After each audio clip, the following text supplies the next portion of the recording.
जामवंत कौन थे और वह कितने शक्तिशाली थे? जामवंत रामायण के सबसे प्रमुख पात्रों में से एक हैं। हालांकि उनकी गिनती सप्त चिरंजीवियों में नहीं की जाती, किंतु वे भी एक चिरंजीवी ही थे जिन्होंने द्वापर युग में निर्वाण लिया। उनकी आयु अन्य 7 चिरंजीवों में से अधिक मानी जाती है। उनके जन्म से ही अलग कथाएं प्रचलित हैं। एक कथा के अनुसार एक बार जब ब्रह्मा जी तप में लीन थे, उन्हें जम्हाई आ गई और उससे ही प्रथम ऋक्ष का जन्म हुआ। उनकी जम्हाई से जन्म लेने के कारण नाम जामवंत पड़ा। विष्णु पुराण के अनुसार जब ब्रह्मा जी से मधु और कैटभ नामक दैत्यों ने जन्म लिया तो उस समय ब्रह्मा जी के पसीने से जामवंत का जन्म हुआ।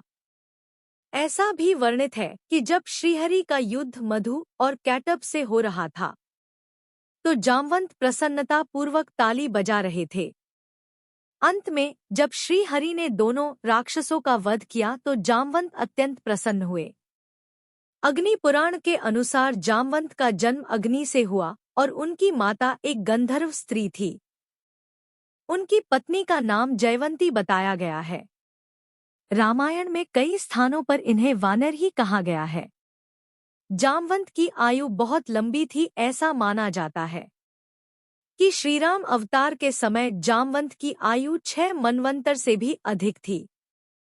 उन्होंने मत्स्य अवतार को छोड़कर पूर्व अवतार से लेकर श्री कृष्ण अवतार तक सभी के दर्शन किए, अर्थात श्री हरि के 7 अवतारों के समय वे उपस्थित थे।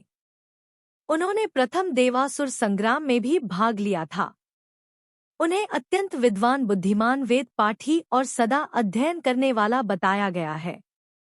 उन्हें सभी वेद पुराण शास्त्र कंठस्थ थे। श्रीराम की सेना में वे सबसे वयोवृद्ध और बुद्धिमान थे और इसी कारण श्रीराम भी उनका बड़ा सम्मान करते थे और उनसे सलाह लिया करते थे। उनका आकार बहुत विशाल बताया गया है।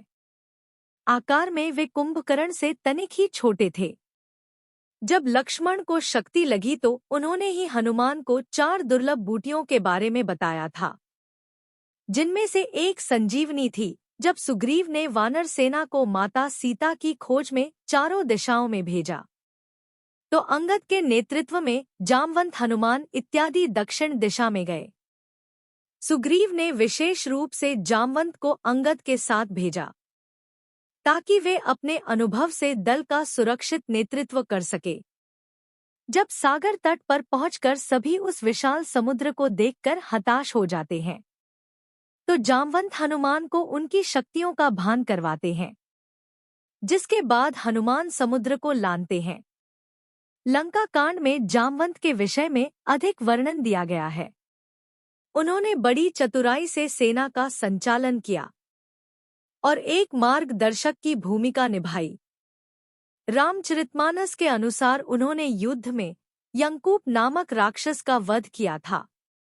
उन्होंने रावण से भी युद्ध किया और उस पर प्रहार किया, जिससे मूर्छित हो गया। मेघनाद से भी उनके युद्ध का वर्णन है। जब मेघनाद की फैकी शक्ति को उन्होंने हवा में ही पकड़कर उस पर ही छोड़ दिया। उसी युद्ध में जामवंत के प्रहार से मेघनाद भी मूर्छित हो गया था। भागवत पुराण और विष्णु पुराण में जामवंत की शक्ति के विषय में बताया गया है। उनकी शक्ति 1 करोड़ सिंहों की शक्ति के बराबर कही गई है। रामचरितमानस अनुसार जब वानर दल समुद्र पार करने परामर्श कर रहा था तब सभी अपनी अपनी क्षमता द्वारा उस समुद्र को पार करने की बात कर रहे थे। उस समय सबने जामवंत से यह प्रार्थना की कि सबसे बड़े होने के कारण वही उस समुद्र को पार करने का कोई उपाय बताएं। तब जामवंत ने सबको अपने बल के बारे में बताया। जामवंत ने कहा कि इस समय मैं अत्यंत बूढ़ा हो गया हूँ, फिर भी मैं एक बार में 90 योजन तक जा सकता हूँ। जब मैं युवा था तो मैंने समुद्र मंथन देखा था।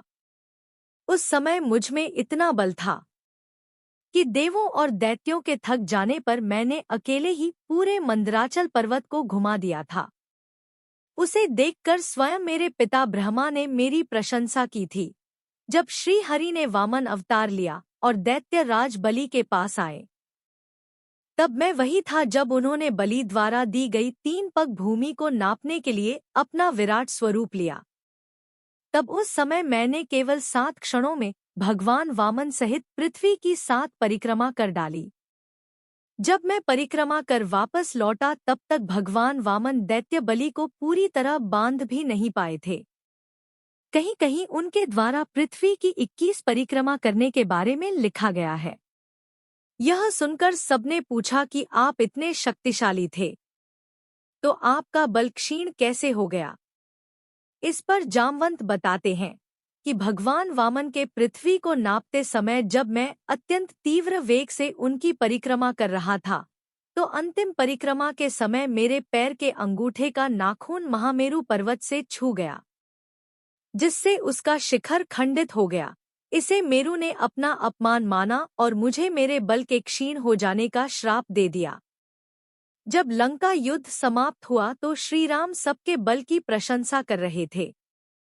उस समय जामवंत बड़े निराश होकर श्रीराम के पास आए और उनसे कहा कि प्रभु, मैंने तो सोचा था कि युगों बाद मुझे इस युद्ध में आनंद आएगा, किंतु पूरा युद्ध समाप्त हो गया और मेरे शरीर से पसीने की एक बूंद भी नहीं गिरी। लगता है मुझे वास्तविक युद्ध के लिए अभी और प्रतीक्षा करनी होगी।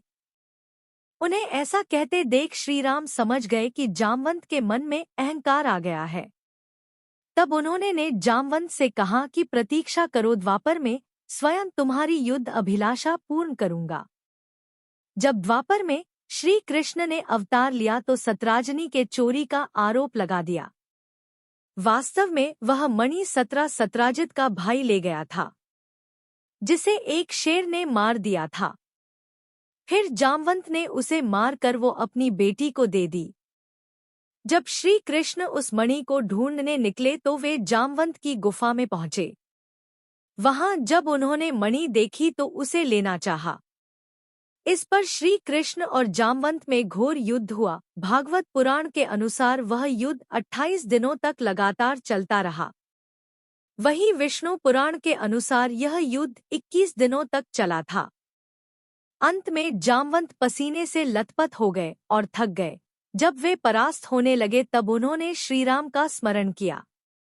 ऐसा करते ही श्री कृष्ण ने ही उन्हें श्रीराम के रूप में दर्शन दिए।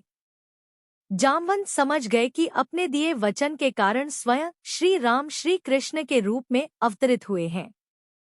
उनका अभिमान भंग हो गया और उन्होंने श्री कृष्ण के स्वरूप को पहचानकर उनसे क्षमा याचना की। बाद में उन्होंने अपनी पुत्री जामवंती का विवाह श्री कृष्ण से कर दिया और स्वयं निर्वाण ले लिया। ऐसा माना जाता है कि जामवंत ने ही जामुन नगर बसाया था, जो आज मध्य प्रदेश के रतलाम जिले में है। यहाँ पर एक गुफा है जिसे जामवंत गुफा के नाम से जाना जाता है। इसके अतिरिक्त उत्तर प्रदेश के बरेली में भी जामवंत तपो गुफा नामक एक गुफा है। माना जाता है कि जामवंत यही त्रेता से द्वापर तक प्रतीक्षा की थी। गुजरात के राणावाव में भी एक प्राचीन गुफा है, जिसे जामवंत की गुफा ही माना जाता है। जय श्री राम। वीडियो पसंद आई हो तो वीडियो को लाइक और हमारे चैनल कहानी सुविचार विद अभय को सब्सक्राइब जरूर करें। धन्यवाद।